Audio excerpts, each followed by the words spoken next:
Hey everyone. So today, finally got this in the mail.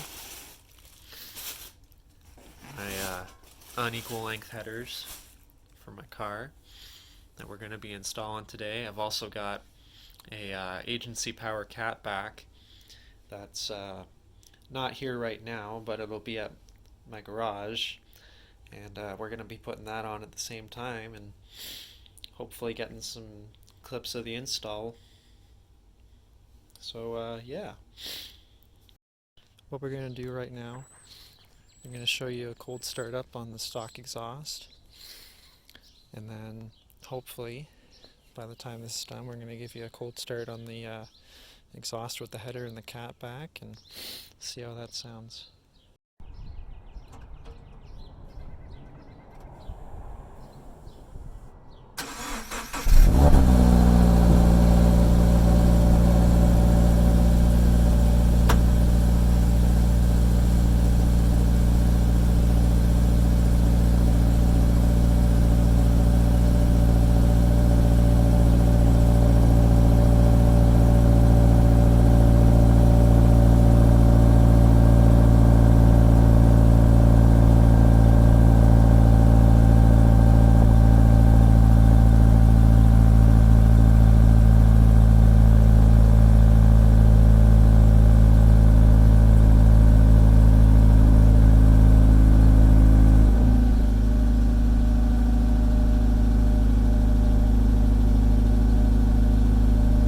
So I also forgot to mention, I'm going to be trying to do the Verus fuel starvation door today.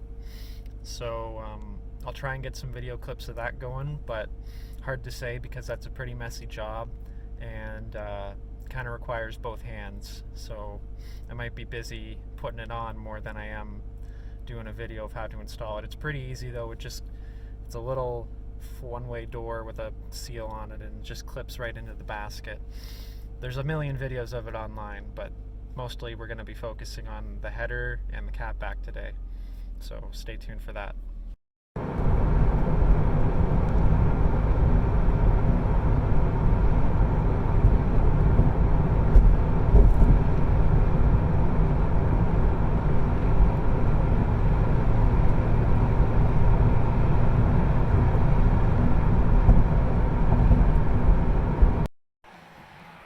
So here's the stock exhaust. Super duper gross. Super rusty. Not gonna miss this stuff. Got the old muffler out.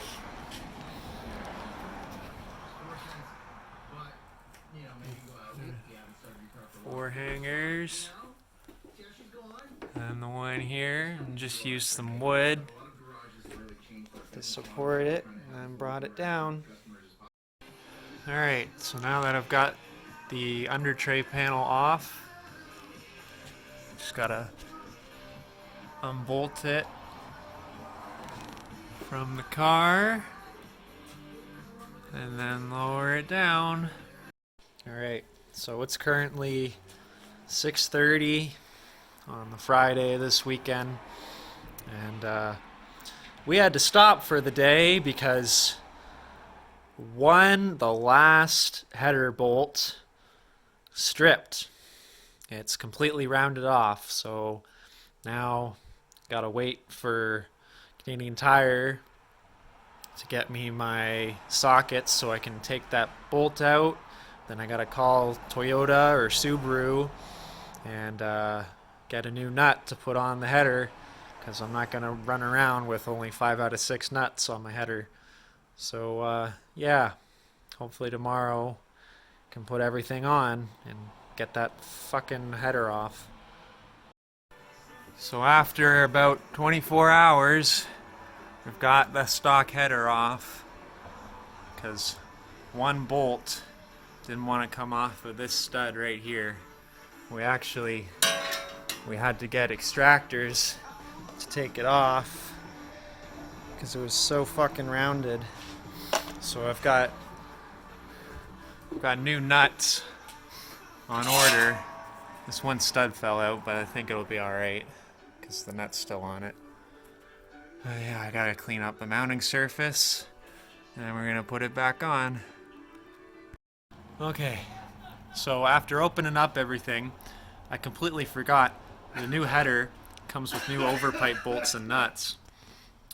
So I was able to use one of the existing nuts for the overpipe to put it back on. And now we're gonna do the rest of it here. And she goes, ours gonna go up too. See, that's where she goes, ours going up too. Oh, it all depends what you want. Right? Yeah. So, I told you, I want my garage to be much bigger. My garage to be much bigger, complex. And when I say complex, this is off, so I like that. I say the complex. She's like, oh, whatever it is. But I want the complex to be able to swallow up the house that we live in. Okay, so got the mid pipe on. Maybe a little bit tighter than I should have it before I even have the mufflers on, but I just wanted to say for reference that the OEM holes on the front pipe are not big enough to accommodate the bolts that came with this AP Racing kit. So I did have to drill out the holes to 3/16, maybe even a little bit bigger in this one's case. I think this was 23/64s. But yeah, the OEM holes are undersized for these bigger bolts. So keep that in mind if you buy this kit.